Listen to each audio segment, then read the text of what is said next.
thank you very much, the three of you, for joining me. Obviously, we're at Trustlinks in your first ever site, I believe this was, you said to me. Yep. So was this 25 years ago you said that this opened now? It was. We started 25 years ago at this site, and it was just a little tiny bit at the top of the site. And then over the 25 years, our site's grown, and as you've seen, as you've walked through, we've got many different areas.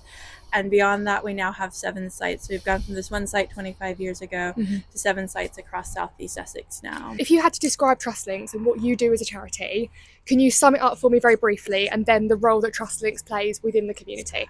So with Trustlinks, our flagship project is our Growing Together, which is our therapeutic gardening, and that's what we started 25 years ago. Since then, we've worked in many different ways in the community. So right now we have our MSc Recovery College, where we do psychoeducational courses for those who would benefit from that in the community.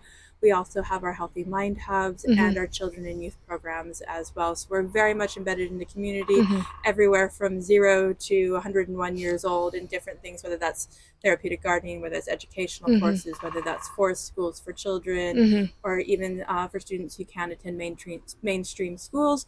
We do have programs for them to come and learn within our nature-based sessions. And how do people get involved with these programs? So it's really, really easy. There's no need for a professional referral. People who feel that they can benefit from it themselves can go to our website. So that's trustlinks.org. They can fill out a referral form there. If they have any questions, they're welcome to bring us up and chat with us beforehand before that. And it's really simple to do. What kind of thing does your fundraising entail, and then how does it link in with what you do with the businesses and the schools? At our site, so we've got like a program every year. Yep. We're trying to invite community to our sites, but also we organize community events beyond quiz nights. All sorts of kind of fun things to do so people can get involved. And we're trying to get people to sign up to our challenges. I obviously take a lead on our community events. We run them across all 7 sites. So, for example, on Saturday the 9th of May, we have our Mayfair at this Westcliff site. So it just allows the community to come in and for us to promote what we do.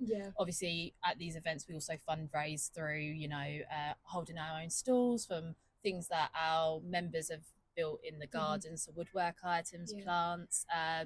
We also offer food and drinks, and everything's affordable, so everyone can get involved. And then also it allows people in the community to get involved, so we often look for ad hoc volunteering. So if anyone would like to get involved without having to commit to a weekly schedule, you can sign up through me. We are very fortunate as a charity. Not every charity can offer volunteering opportunity. Because we have got our sites, we're very fortunate that we can offer volunteering opportunities, and many employers, they offer volunteering places. So they come to us.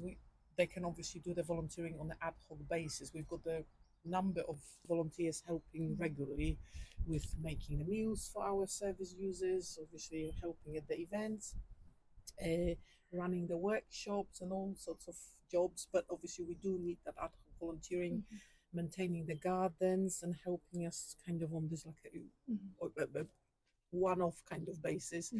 And we do have a good relationships with lots of businesses that they come and help us, which is great. So obviously there's 7 sites. This was the first one. I believe Canvey's your most recent one. The Gunny at Canvey is our most recent one. Absolutely, just opened last September. It's been going really, really well. We've had lots of engagement with the community, so we're able to run all of our normal programs like we were talking about before, Growing Together, the Recovery College, the Healthy Mind Hub. On top of that, we have community events that were not community events, community workshops and stuff that we're running. So we have a boot camp that we're doing with Castle Point Active. They come in every Wednesday. Anyone can join that for free. They just show up and they're a part of that. We have other things that we're working with the community. So it's a really lovely community space. We're very big on sustainability and promoting the green lifestyle. So we also run repair cafes on the Gunny, and run lots of eco workshops called Eco Days.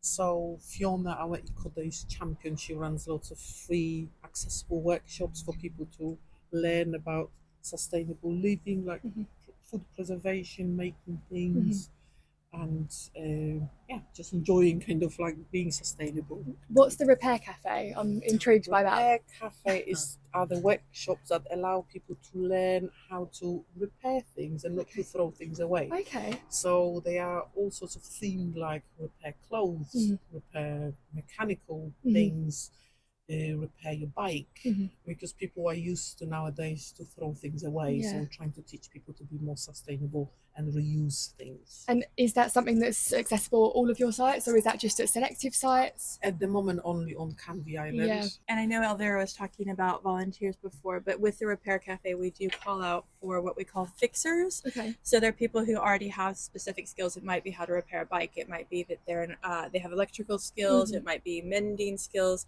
So we're always looking for that. So if people are interested, they can get in touch and let us know. As Elvira said, at the moment, it's just Canvey based. Yeah. But if they were willing to travel, or if there's somebody who's near Canvey, we're always looking for support with that. Amazing. And just so people know, where are your 7 sites? Obviously, there's Westcliff and Canvey, but where are the other ones? So we've got Westcliff here. We've got our next site with Shoeburyness, so that's on Elm Road in Shoeburyness.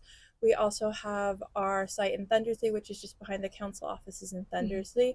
We have our site in Basildon, which is near Vanch Hill Drive, the Gunny on Canvey, and then we have a site in Cressing Temple that we support as well 1 day a week. And then we also have Rochford. Yes, I knew I was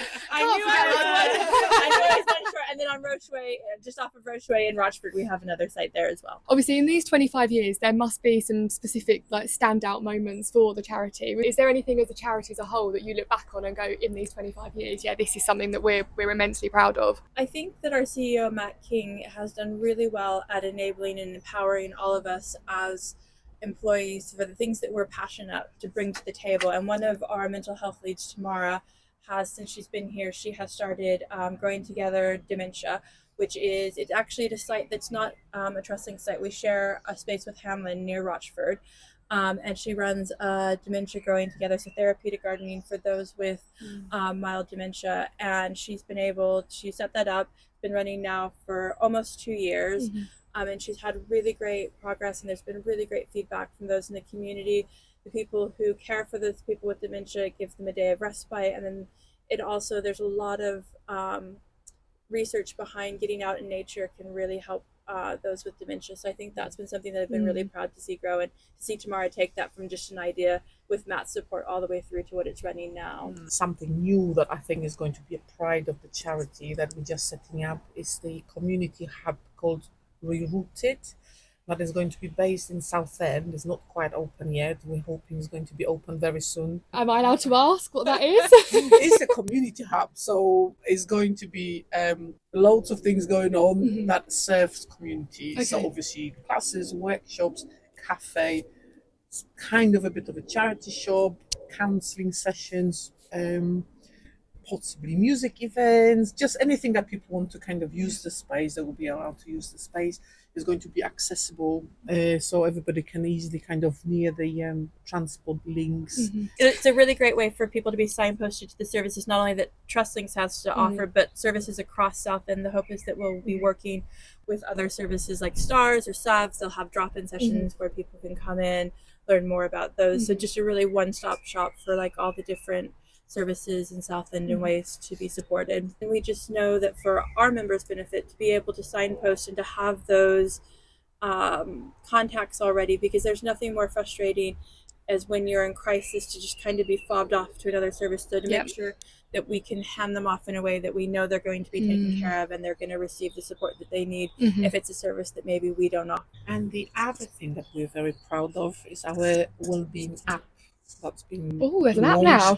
It was launched last year, and it's free, accessible from all the usual places where people get the apps from, and it's just a free tool for people to manage their mental health and help them in the everyday kind of with everyday activities, and to monitor their mental health. It's amazing how much this has grown from being sort of really a bit of a community garden essentially to a whole one-stop shop for mental health, wellbeing, community.